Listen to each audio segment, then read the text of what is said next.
Now at McDonald's, a McDouble is only $2.50. So you can get your gym gains on or just get lunch for only $2.50. Get more value on the under $3 menu. Limited time only. Prices and participation may vary. Prices may be higher for delivery. Ba-da-ba-ba-ba. I sold my car in Carvana last night. Well, that's cool. No, you don't understand. It went perfectly. Real offer, down to the penny. They're picking it up tomorrow. Nothing went wrong. So, what's the problem? That is the problem. Nothing in my life goes as smoothly. I'm waiting for the catch. Maybe there's no catch. That's exactly what a catch would want me to think. Wow, you need to relax. I need to knock on wood. Do we have wood? Is this table wood? I think it's laminate. Okay, yeah, that's good. That's close enough. Car selling without a catch. Sell your car today on Carvana. Pickup fees may apply.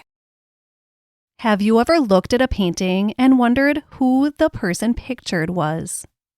Did you know that some of the most famous paintings in the world, like the Mona Lisa, are portraits of real women from history? If so, then I have the perfect podcast to share with you. The beautifully curated podcast, ArtMuse, which shares the life stories of the women pictured in famous works of art. In doing so, host Grace Anna aims to reshape the ways in which we interpret those well-known works by paying dues to the women whose images have been immortalized, but whose names and stories have been wrongfully overlooked. Each episode focuses on a specific female muse, sharing their important life and legacy. ArtMuse is currently in its third season, which focuses on women pictured in works of art who were performers in their own right. From Marian Anderson to Evelyn Nesbit to Sarah Bernhardt, these stories will keep you on the edge of your seat. For listeners of Stars of the Golden Age, you can have a really easy sampling right now of ArtMuse with the Sarah Bernhardt episodes right here in this feed. Please give ArtMuse a follow and listen to more episodes. For more information, you can check out their website, artmusepodcast.com. Or just search ArtMuse wherever you get your podcasts. Enjoy the story of Sarah Bernhardt. It's a good one.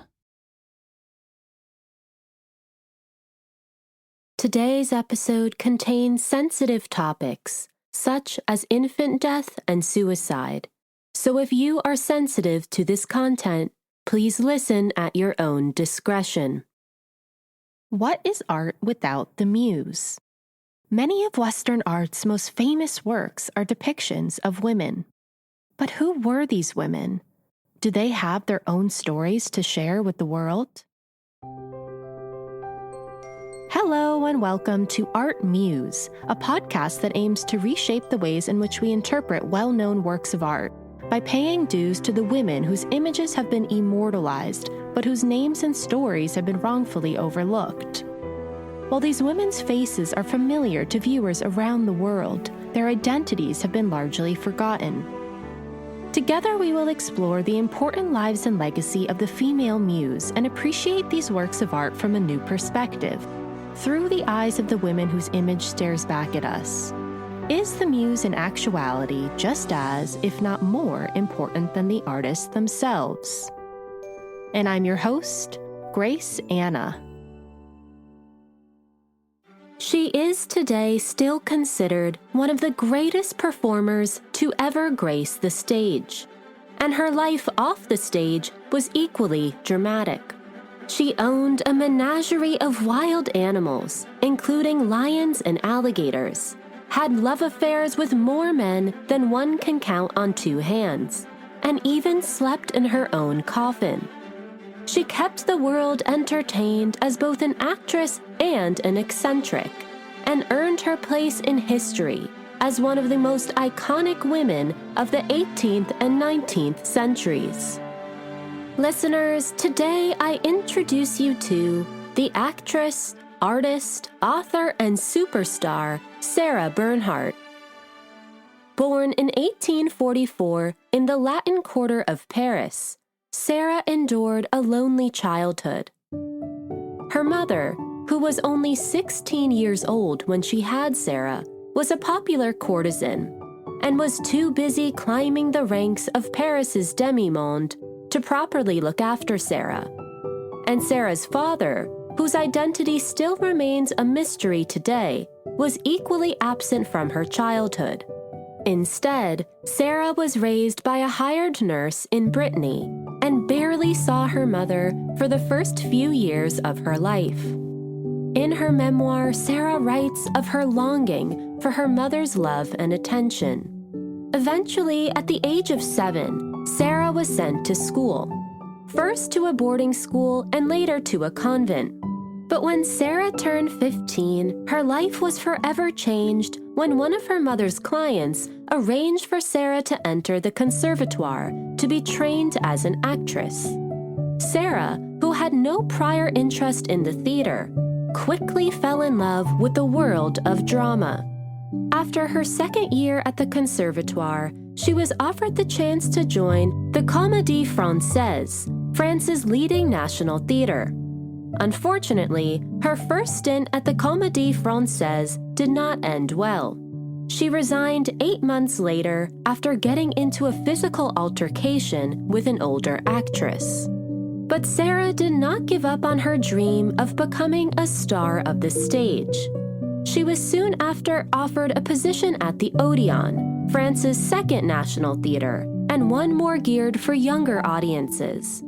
By 1869, after her performance in a play called The Passerby, Sarah had officially made a name for herself.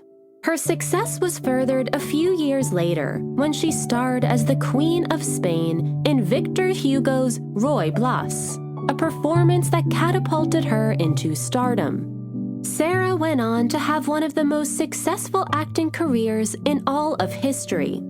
She performed all over the world, including across Europe, the Americas, and Australia. She pioneered and popularized a whole new method of acting, one that centered on naturalism instead of over-dramatization. She was unafraid to defy the norm and play a number of male roles, most famously starring as Hamlet. Later in life, she owned and ran her own theater in Paris, where she directed her own productions. And she was one of the very first actresses to star in a moving picture. And Sarah was not only famous for her skills as an actress. Her extravagant personality, forward-thinking fashion style, and outrageous publicity stunts turned her into an international icon. Unafraid to live life according to her own social norms, Sarah exuberated eccentricity. She owned an ever-growing menagerie of wild animals that traveled with her and even slept in her bed. She dressed in over-the-top furs and lace hats and was on the constant search for thrill-seeking adventures, one time even taking off in an untethered hot air balloon. Despite repeatedly shocking the public, Sarah had the remarkable ability to continually outdo herself, taking each publicity stunt up a notch with her next one. On and off the stage, Sarah Bernhardt preferred to live a life full of drama. What is lesser known about Sarah Bernhardt is that she was also an established visual artist. She studied both painting and sculpture, the latter of which became her medium of choice. Several of her sculptures were admitted into the prestigious Paris Salon, and one was even given an honorable mention. Sarah also exhibited her work outside of Paris, including at the 1893 Exposition in Chicago. Her sculptures ranged from self-portraits to busts to dramatic scenes like the death of Ophelia. While some artists, like Rodin, dismiss Sarah's artistic practice as an attention-seeking hobby, Sarah herself took her art quite seriously. And the quality of her work speaks for itself. Her sculptures are filled with emotion and crafted with undeniable skill. Historians have documented at least 50 artworks made by Sarah, half of which still exist today. And her creativity did not end with visual art. Sarah also designed many of her own costumes and sets, and she was a published author with a number of popular books, including her own memoir. And while Sarah herself was an artist, many other artists clamored to capture her portrait across the mediums. In her youth, Sarah was photographed by the famed French photographer Félix Nadar and was later painted by acclaimed portraitists Georges Clairon and Alfred Stevens. She was also the subject of a series of portraits made by the artist Alphonse Murat. In each of these portraits, Sarah's daring spirit is on full display, and they survive as visual testaments to her ravishingly good looks and larger-than-life personality. In these works, Sarah has been immortalized as the confident, gutsy, and eccentric woman she proudly was and deserves to be remembered as. Another lesser-known part of Sarah's life was her unwavering patriotism. Though she performed all over the globe, Sarah was first and foremost a proud and loyal Frenchwoman. During the Franco-Prussian War, Sarah stayed behind in war-torn Paris and converted the Odeon Theater into a hospital ward for wounded soldiers. Sarah not only rallied to get food and supplies, but even tended to the soldiers' wounds herself, witnessing the horrors of the war firsthand. And in her later age, Sarah toured America after the start of World War I, not only to perform, but to rally Americans to join France's war efforts, ending her performances with passionate and persuasive speeches. In 1915, when she had to have her right leg amputated due to years of chronic pain, Sarah made sure she was still able to perform for French troops on the front lines, carried to the Army's bases in a white sedan chair, like a queen on her throne. Sarah also did not let her amputated leg stop her from continuing her career as an actress. For many years following the operation, Sarah continued to perform around the globe. As Sarah once famously said, "There is always a way. In case of necessity, I shall have myself strapped to the scenery." And she adjusted her performances to one-act scenes where she could remain seated. Even when she eventually retired from acting, she continued to run her own theater, the Théâtre Sarah Bernhardt, directing many of the plays herself.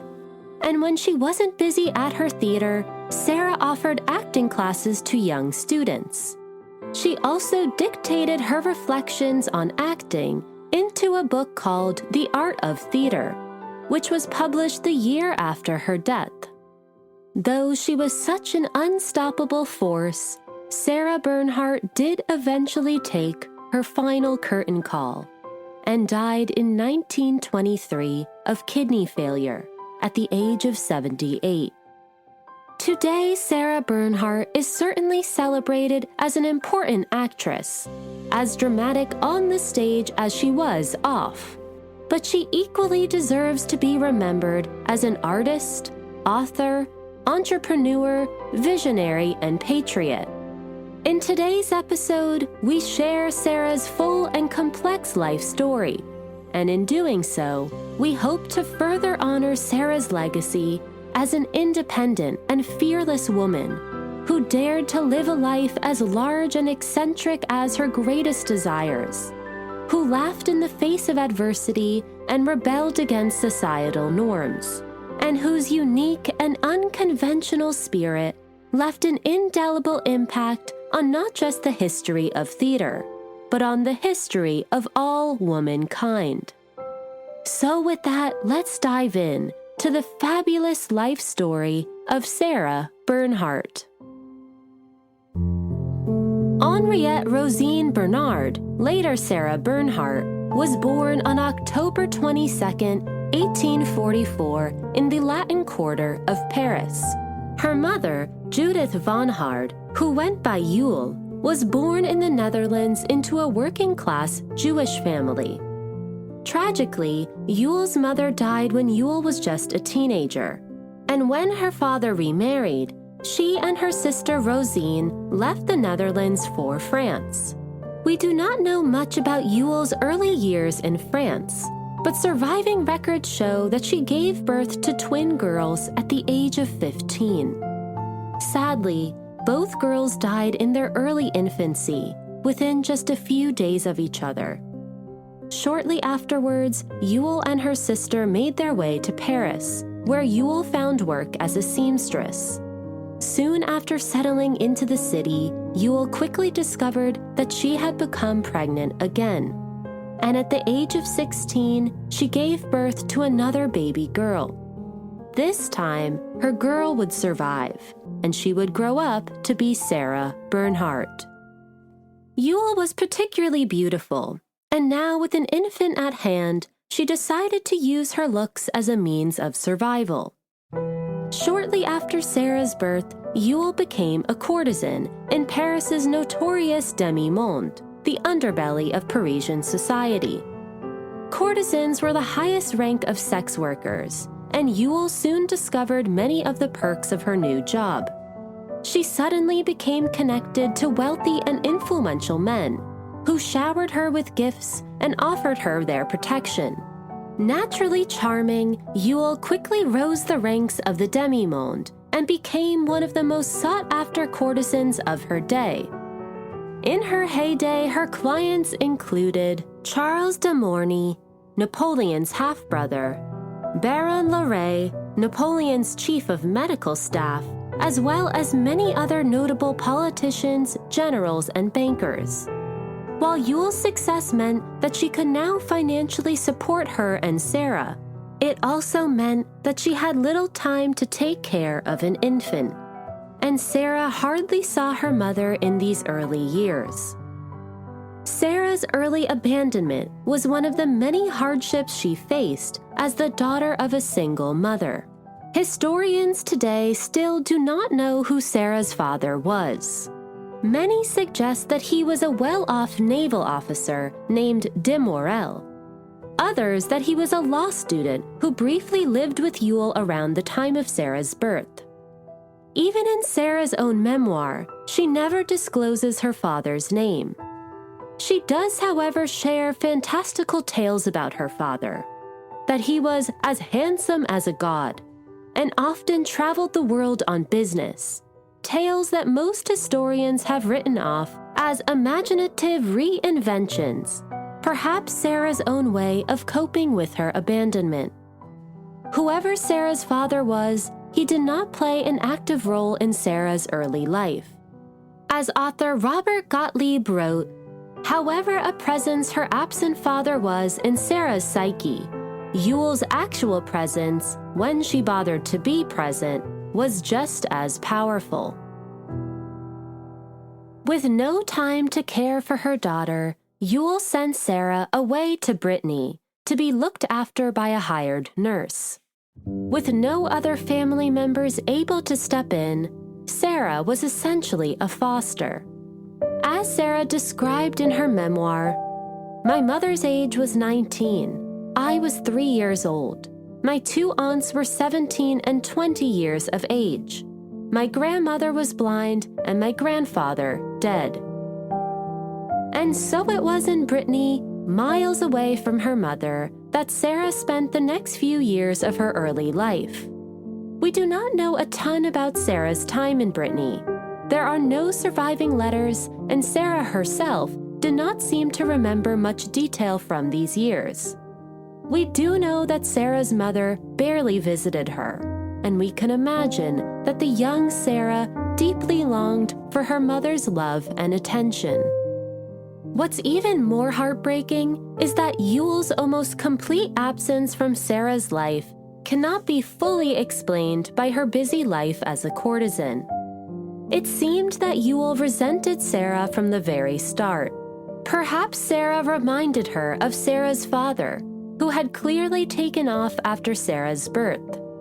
Whatever her reasoning, Yule's disregard of Sarah was personal. When a few years later, Yule gave birth to another baby girl, Jeanne, Yule fawned over her and showered her with attention. Clearly, Yule did not lack maternal instincts, which made her mistreatment of Sarah all the more cutting. Luckily, Sarah was born with an immense amount of determination.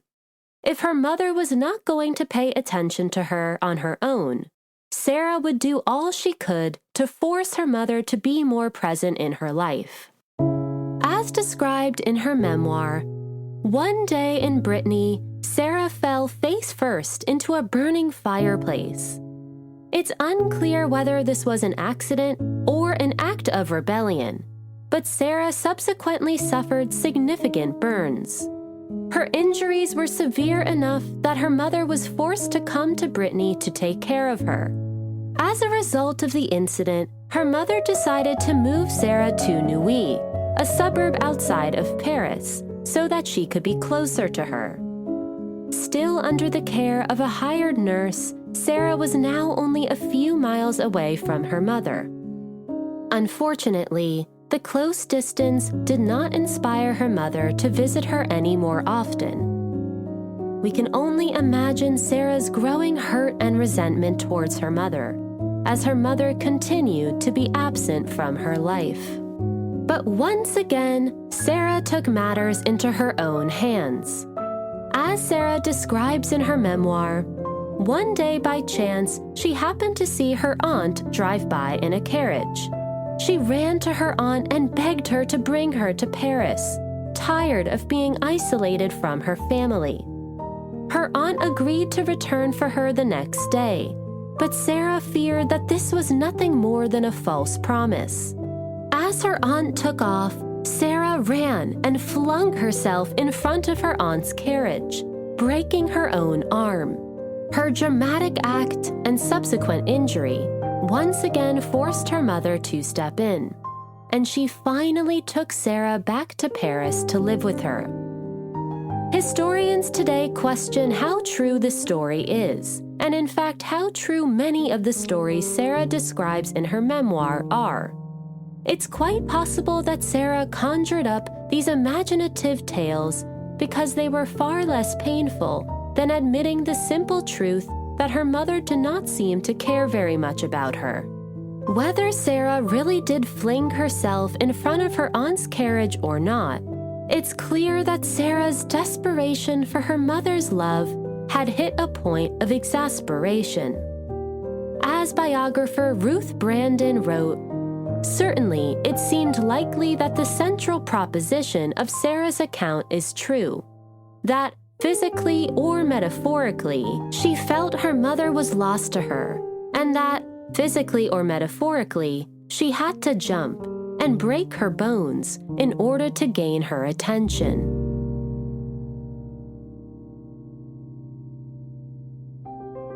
We'll continue our story after a brief word from our advertisers. Now at McDonald's, a McDouble is only $2.50. So you can get your gym gains on or just get lunch for only $2.50. Get more value on the under $3 menu. Limited time only. Prices and participation may vary. Prices may be higher for delivery. Ba-da-ba-ba-ba.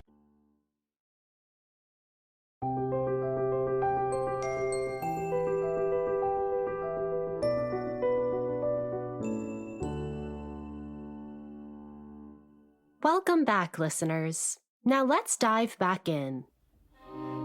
Though she was now finally living with her mother in Paris, unfortunately, Sarah's loneliness only grew. Most of Sarah's days were spent alone playing with her dolls, under the supervision of a servant. Despite her mother's promises to spend more time with her, Sarah was continually left alone and disappointed. When Sarah turned 7, her mother eventually decided to send her to boarding school. Though this decision was in part to once again take Sarah off her hands, her mother also realized that Sarah was completely illiterate, something that shouldn't have been all that surprising, given that Sarah had never been properly tutored. And so, Sarah was once again cast off, this time to a boarding school in Auteuil. Though we can only imagine that Sarah must have been devastated to be sent away yet again. She was actually pleasantly surprised by how much she enjoyed school. For the first time in her life, she had a circle of friends and developed close bonds with many of the other girls. Her teachers treated her with kindness, and the headmaster, Madame Frassard, provided Sarah with the maternal care that she always longed for. Here at school, Sarah was taught how to read and write, as well as do basic arithmetic. It was also at school that Sarah first fell in love with the world of theater. Once a week, an actress from France's national theater, the Comédie Française, came to recite poetry to the students. Sarah was so captivated by the performances that she stayed up all night reenacting the poetic verses.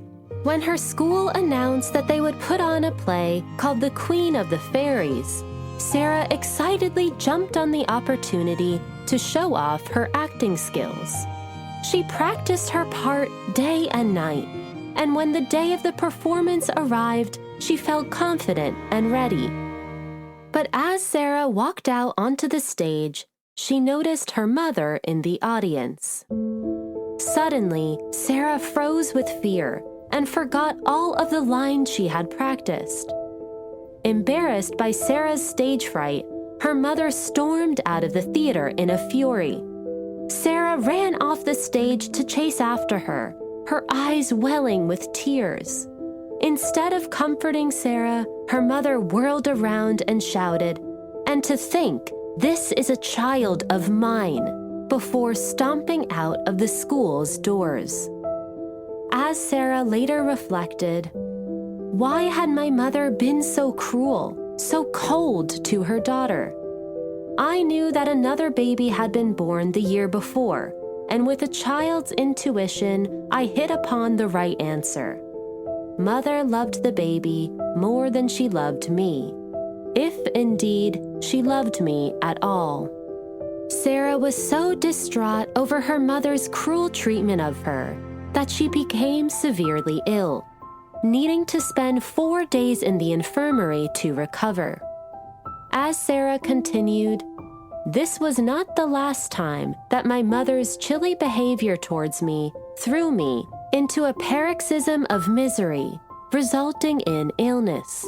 I never grew callous to her disapproval of me. Her cutting criticisms always had the power to wound me to the heart." Despite this unfortunate episode, Sarah felt safe and at home at boarding school. So when 2 years later she heard that she was being transferred to a convent in Versailles, she was absolutely devastated. The reasoning behind the decision to transfer Sarah is unclear. In her memoir, Sarah explains that her father disapproved of her education and wanted her to have a more faith-based curriculum. But given his general absence in her life, this seems unlikely. By other accounts, her mother wanted Sarah to be in a more disciplined environment. Whatever the reasonings were, Sarah threw a hissy fit at the thought of leaving school. She hated that she was so powerless against the adults in her life and was continuously being sent away whenever she posed an inconvenience. As Sarah later described, "The idea that I was to be ordered about without any regard to my own wishes or inclinations put me into an indescribable rage." Sarah promised herself that as soon as she was old enough, she would never again let anyone else take control of her own life. Sarah was eventually dragged out of boarding school by her mother herself. She was terrified to have to start fresh at another school and worried that life at the convent would be strict and restrictive. But once again, Sarah was pleasantly surprised by how welcoming everyone was. She was especially comforted by headmother Sophie, who Sarah once described as having the sweetest and merriest face imaginable. From the start, Headmaster Sophie could feel Sarah's deep need for love and nurture, and would play a much-needed maternal role in Sarah's life. Sarah would go on to spend 6 happy years at the convent. she not only continued to improve her reading and writing, but also took lessons in art and geography. She also performed her very first successful role in a play, playing the part of Angel Raphael in a biblical dramatization. Sarah would go on to perform in many other school plays during her time there. In fact, Sarah felt so at home at the convent that at the age of 12 she officially converted to Catholicism, despite being born Jewish. But Sarah was certainly not without her mischievous moments. Sarah was known to be the ringleader amongst her fellow students, playing pranks on her teachers during lessons. Sarah also began collecting creepy crawly animals like lizards, spiders, and crickets, and even held public funerals for them when they died. In fact, Sarah was almost expelled for her unruly behavior on 3 separate occasions. But though she never faced expulsion, her days at the convent eventually came to an end when Sarah developed a serious case of pneumonia. She became so ill that her mother was forced to pick her up and take her back to Paris to recover. Sarah, who felt fully settled in her life at the convent, begged to stay, even declaring her intention to become a nun.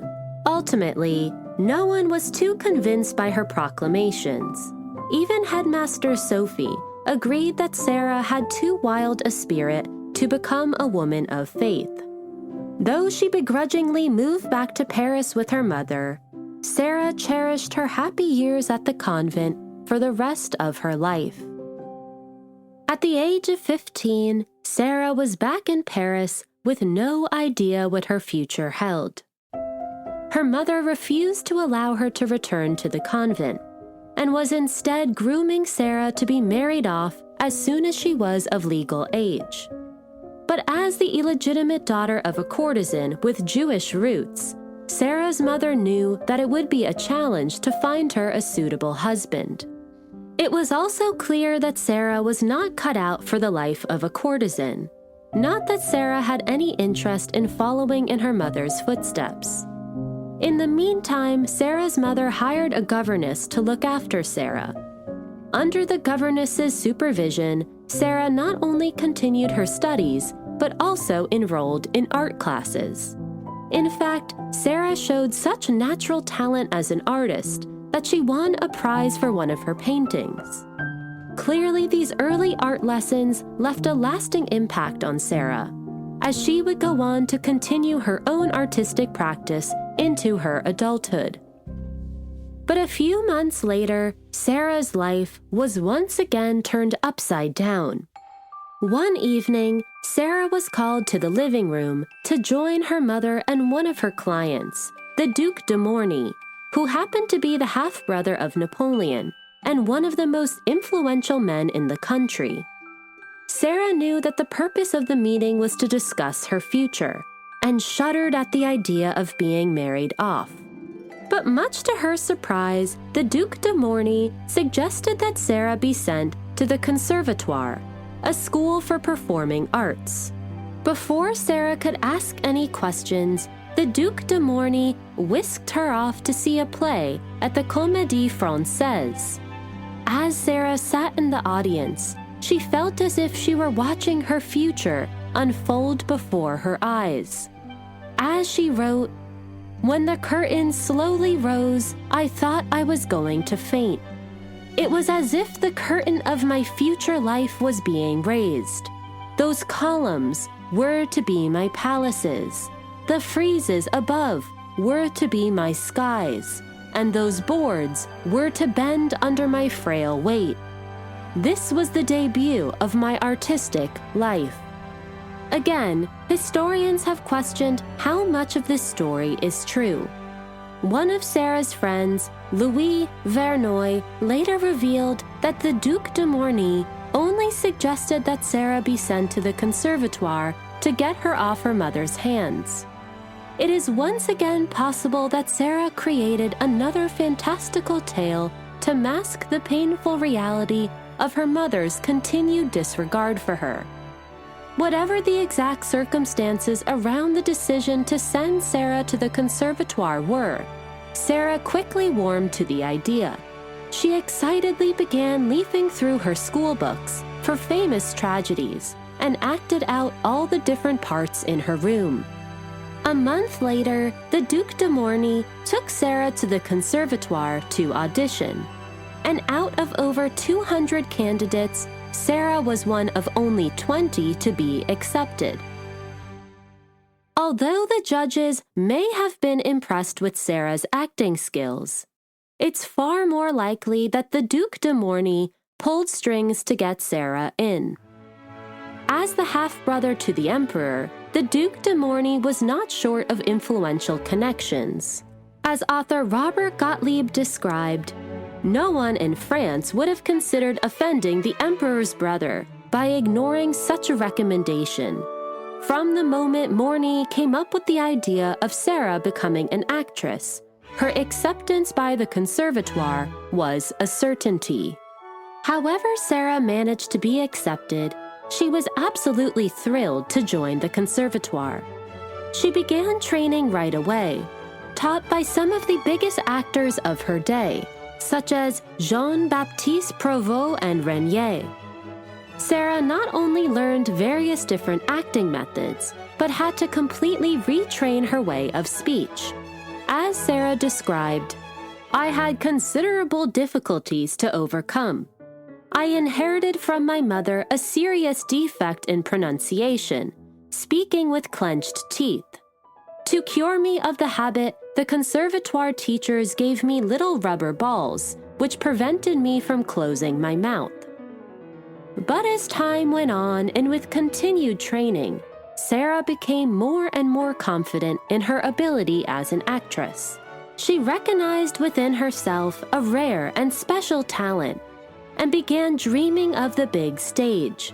Though she was still so young, Sarah convinced herself that with enough hard work, she could become one of Paris's leading actresses.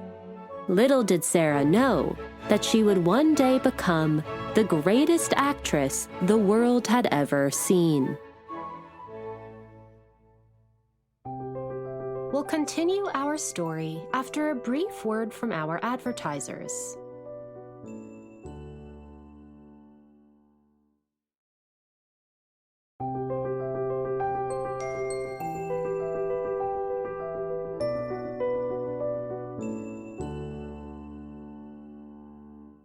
Welcome back, listeners. Now let's dive back in.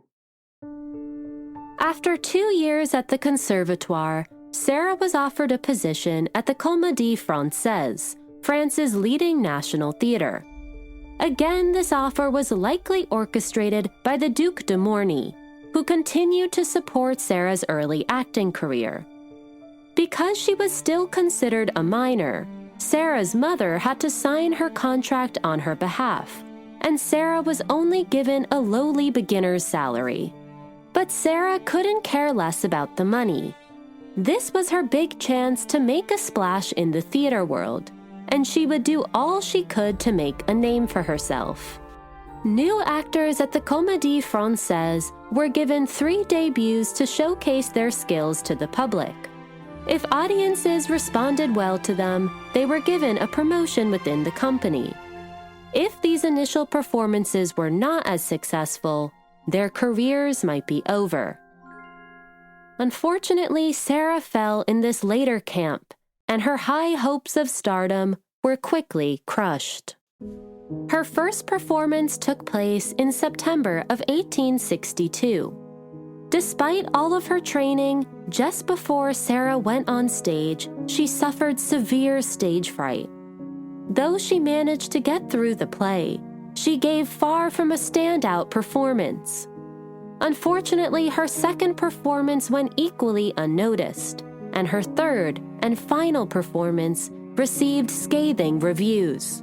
One particularly cutting review read, "This performance was a very poor business. That Mademoiselle Bernhardt should be insignificant doesn't really matter very much. Among the number presented to us every year, it's only natural that some should be failures." When Sarah's mother learned of Sarah's poorly received performances, she jumped on the opportunity to further humiliate her, screaming, "See, the whole world calls you stupid, and the whole world knows you're my child." Sarah was so mortified that she attempted to take her own life, swallowing a large dose of poison. Though she teetered on the brink of death, fortunately, she miraculously recovered a few days later. As Sarah wrote of her emotional state, "Life was useless. I wanted to see what death was like." And sadly, Sarah's situation only continued to go downhill. When she returned to the Comédie Française after her recovery, the company was preparing its annual celebration in honor of the great French playwright Molière. Each year on Molière's birthday, the Comédie Française put on a special tribute performance. Sarah invited one of her younger sisters, Regine, to watch from backstage. Sarah felt a special kinship with Regine, who was equally rejected and neglected by their mother, and Sarah wanted to give Regine a night of fun. Unfortunately, the night turned out to be anything but fun. While backstage, Regine accidentally stepped on the back of the dress of the Comédie Française's biggest actress, Mademoiselle Natalie. When Mademoiselle Natalie realized what had happened, she quickly whirled around and shoved Regine into a marble pillar. Regine immediately started crying as blood gushed from her forehead. Coming to her defense, Sarah swooped in and slapped Mademoiselle Natalie across her cheek, while the entire ensemble stood in shock. The following morning, Sarah was summoned to management's office, who asked her to immediately apologize to Mademoiselle Natalie, threatening that if she refused, she would be let go of the company. Sarah could not believe that she was the one being asked to apologize. Sarah would only agree on the condition that Mademoiselle Natalie apologized to her sister first. When management told Sarah that that would not be possible, Sarah quit on the spot. Though she had dreams of becoming a successful actress, she would not compromise her own dignity in the process. And so, in March of 1863, after 8 unremarkable months, Sarah left the Comédie Française and would not return for another decade. Sarah's mother could not believe that she had so carelessly walked away from the most prestigious theater in all of Paris. For days, Sarah endured her mother's incessant insults. But though Sarah's time at the Comédie Française did not further her acting career, the drama surrounding her exit did raise eyebrows around Paris. As author Robert Gottlieb wrote, "But if she had lost her job, she had overnight become the object of excited notoriety in the Paris theater world, transformed from a nobody into a scandalous topic of conversation and speculation. It was the first publicity coup of her career, the first of many." Almost immediately after quitting the Comédie Française, Sarah was offered a position at the Gymnase, a new and fashionable theater that specialized in comedy. Sarah was thrilled to be given a second chance and accepted the job on the spot. Though she was only offered small roles or cast as the understudy for leading actors, Sarah was grateful for the opportunity to continue to develop her craft. She was also grateful that the money she made at the Gymnase, coupled with some money she received from her grandmother, allowed her to finally move out of her mother's house. Stuck living under her mother's roof for the past many years, Sarah was victim to constant verbal harassment and ridicule. As Sarah once described of her mother, "She was very determined, and this determination of hers sometimes resulted in the most violent anger. She would turn very pale, and violet rings would appear around her eyes. Her lips would tremble. Her teeth clattered. Her eyes took on a fixed gaze. The words would sputter from her throat, all chopped up, hissing and hoarse. Her mother also continued to try to marry Sarah off, at times even offering Sarah's hand in marriage to her own clients. As Sarah complained, "My mother isn't married herself, yet she wants me to be a wife." Sarah made a promise to herself that if she ever were to marry, she would only marry for love. Now free from her mother's wrath, Sarah was able to enjoy autonomy for the first time in her life. We get a sense of Sarah's new freedom in a series of photographs taken of her around this time by the famed photographer Félix Nadar. We are not sure how Sarah first became connected to Nadar, but she was photographed by him in 1864, when Sarah was 20 years old. In these photographs, Sarah exudes both confidence and beauty. She is wrapped in a velvet drape, which seductively slips off her shoulders. Her hair, curly and untamed, bursts with energy, a reflection of Sarah's own inner wildness. Though the photographs are in black and white, Sarah's eyes still manage to sparkle and lure the viewer in with their mysterious pull.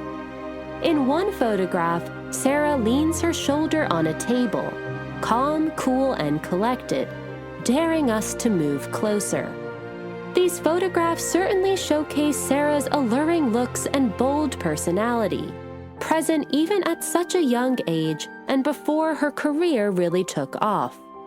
There is also a surviving nude photograph of Sarah taken in the same period by an anonymous photographer, suggesting that Sarah may have posed as an artist model for extra money during this time.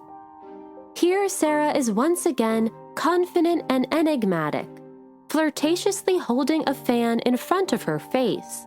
Sarah teases and taunts the viewer to approach her. We can almost hear her seductive voice calling our name as she waves her fan coquettishly.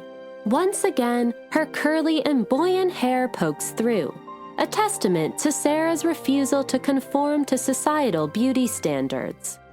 Here, her womanly body is on full show, and Sarah is unafraid to flaunt it in front of the camera, something that she would do many times again throughout her life. It was also around this time that Sarah began an affair with the Belgian Prince de Ligny. There are various stories surrounding how Sarah and the prince first met. By some accounts, the prince spotted Sarah performing at the Gymnase Theater. By other accounts, they met at a masked ball. However the two met, they soon after began a steamy and passionate affair. Sarah, who was still a relatively unknown actress at the time, must have been pinching herself that she had managed to find a royal lover. For the Prince de Ligny was certainly a catch. Young and charming and with impressive connections, the prince was Sarah's ticket to Parisian high society. But this did not mean Sarah did not develop true feelings for the prince. She later described him as her first real love, feelings that seemed to be mutual. In her memoir, Sarah shared that the prince even asked for her hand in marriage. But sadly, Sarah would not have her fairy tale ending. According to her memoir, Sarah turned down the prince's marriage proposal, knowing that his family would not approve of her. She was willing to sacrifice her own happiness to avoid his public humiliation. But once again, this seems to be one of Sarah's fictionalized stories to mask a far more sinister reality. Shortly after the start of their affair, Sarah discovered that she was pregnant.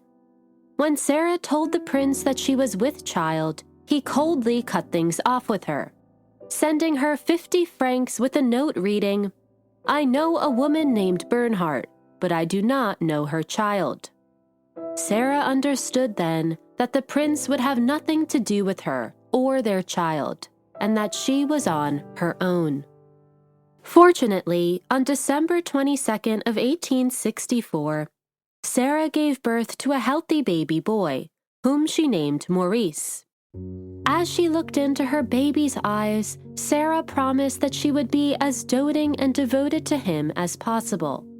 She would never make him feel forgotten, or worse, like a burden, like her own mother had made her feel throughout her whole life.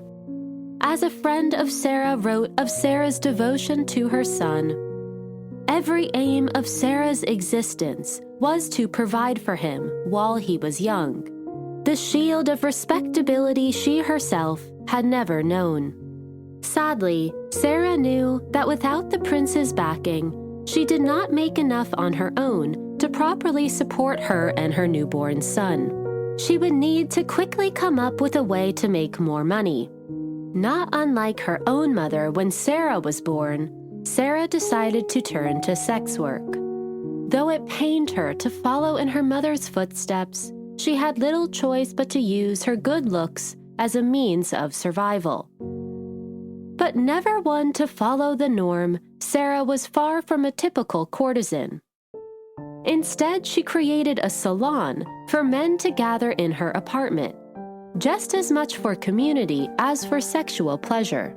As author Catherine Reef wrote, "In the white satin salon of her apartment, Sarah managed to establish a kind of court, made up of a group of distinguished men who paid her joint homage while sharing her favors openly and with equanimity."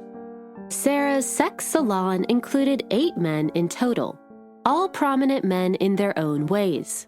There was an Egyptian diplomat, 2 famous journalists, an important member of Napoleon's regime, and a Spanish vicomte, among others.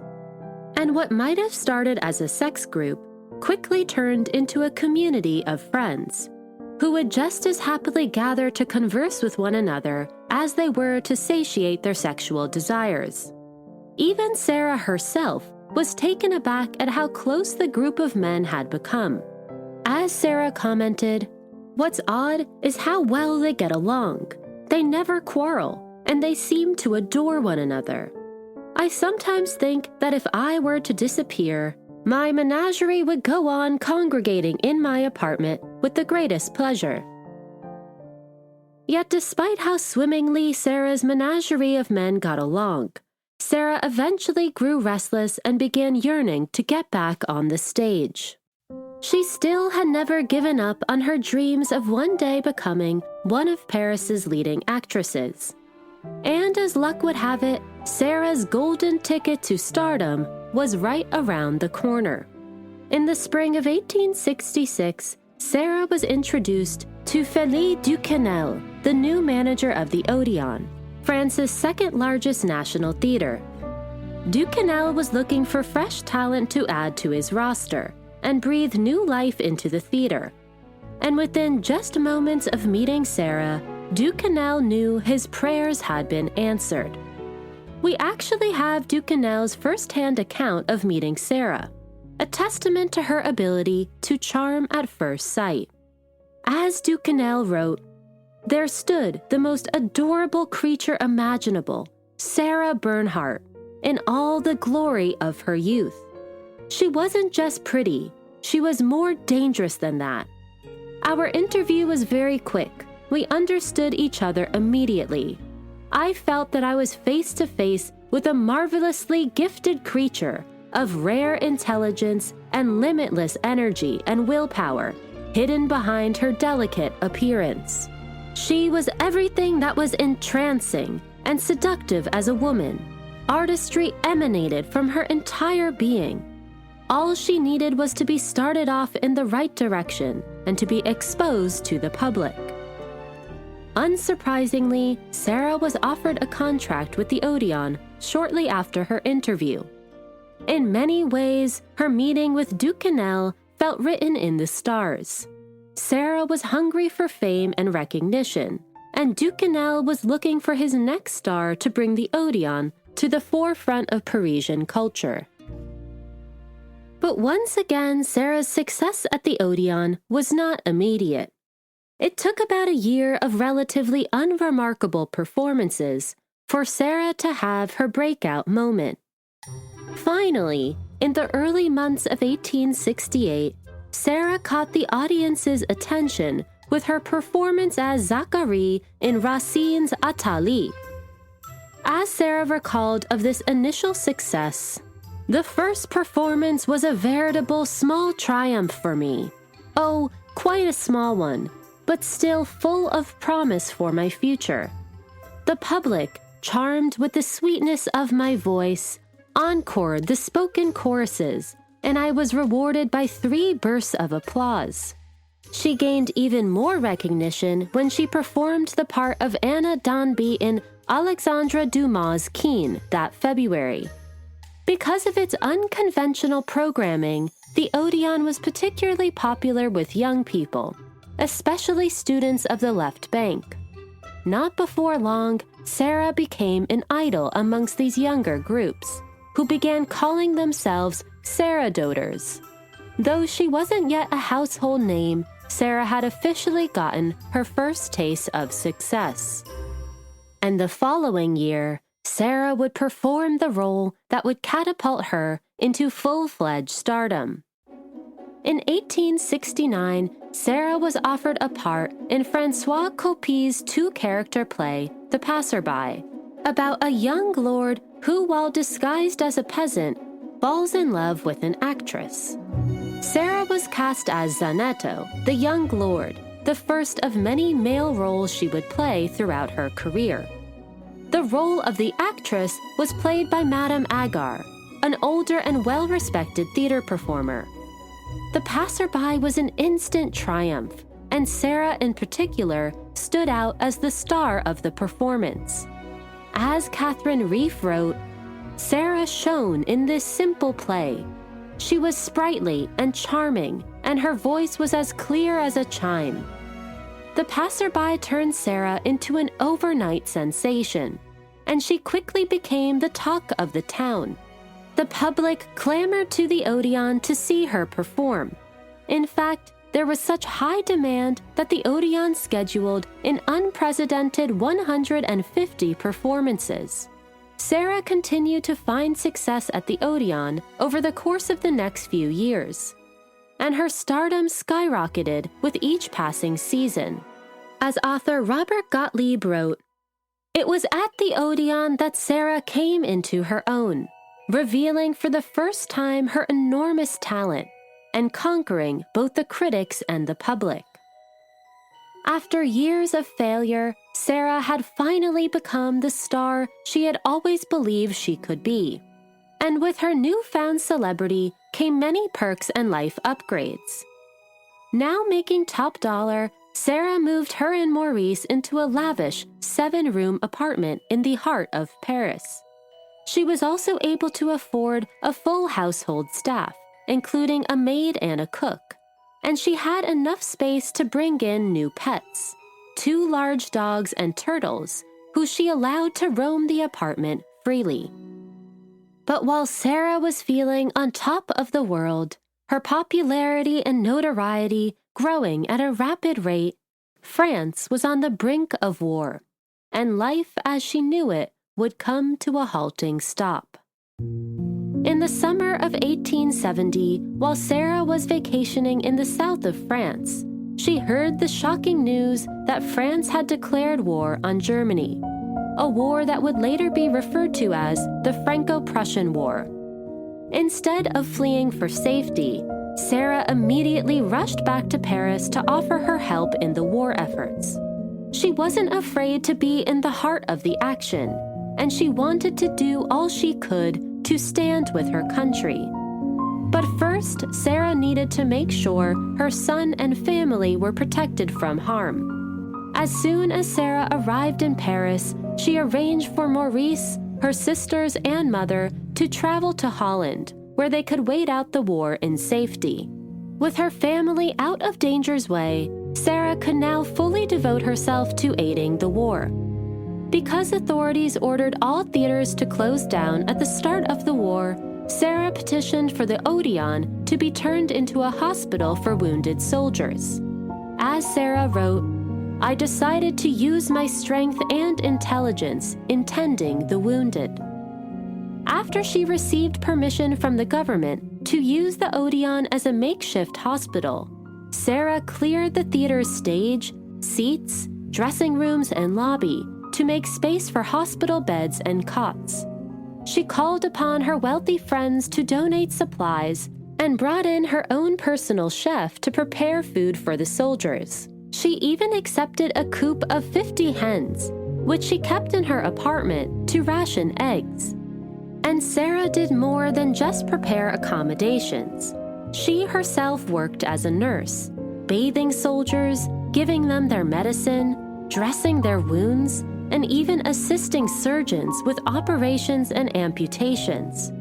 To cheer recovering soldiers up, Sarah gave them private performances and signed autographs for them as souvenirs.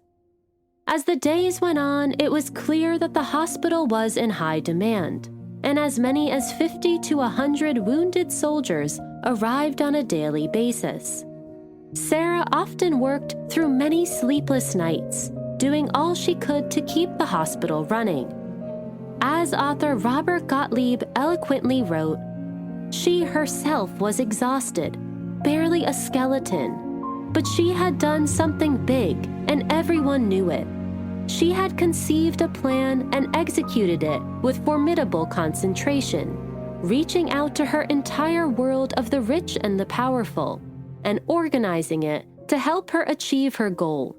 She had given herself with unflagging energy, and she had shown herself and everyone else what she was capable of.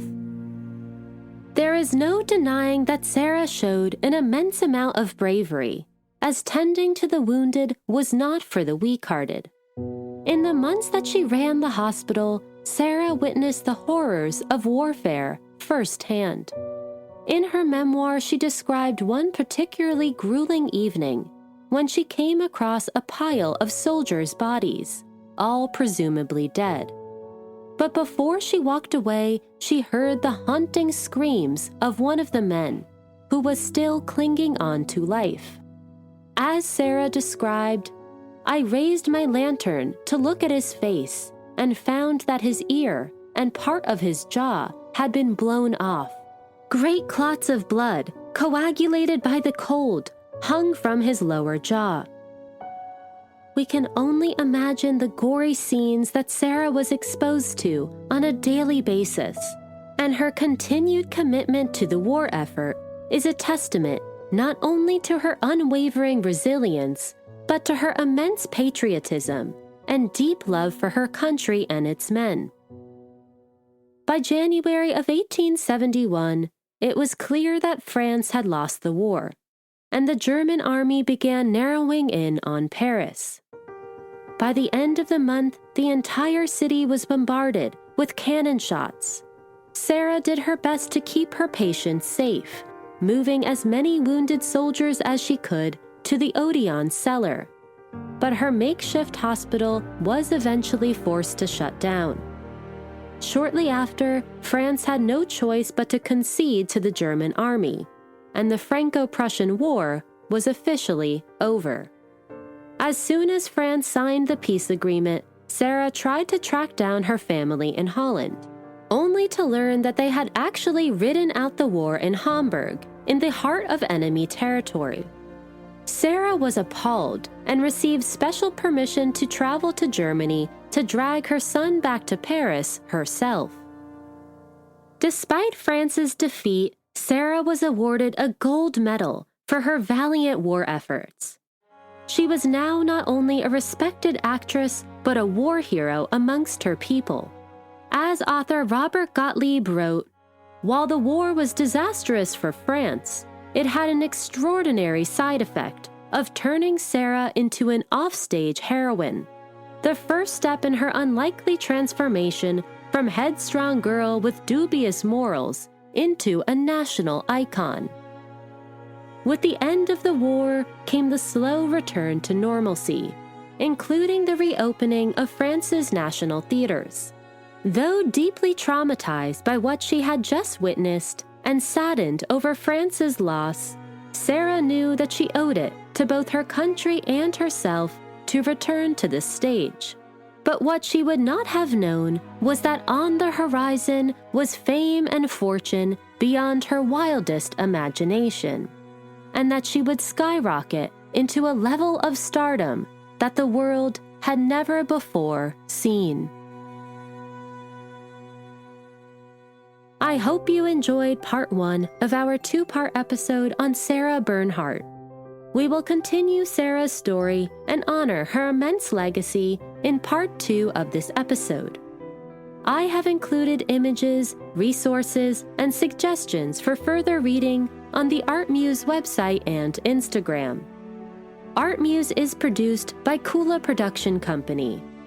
Today's episode was written by me, your host, Grace Anna.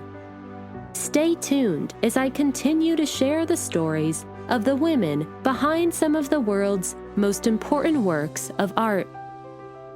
Until next time, bye for now.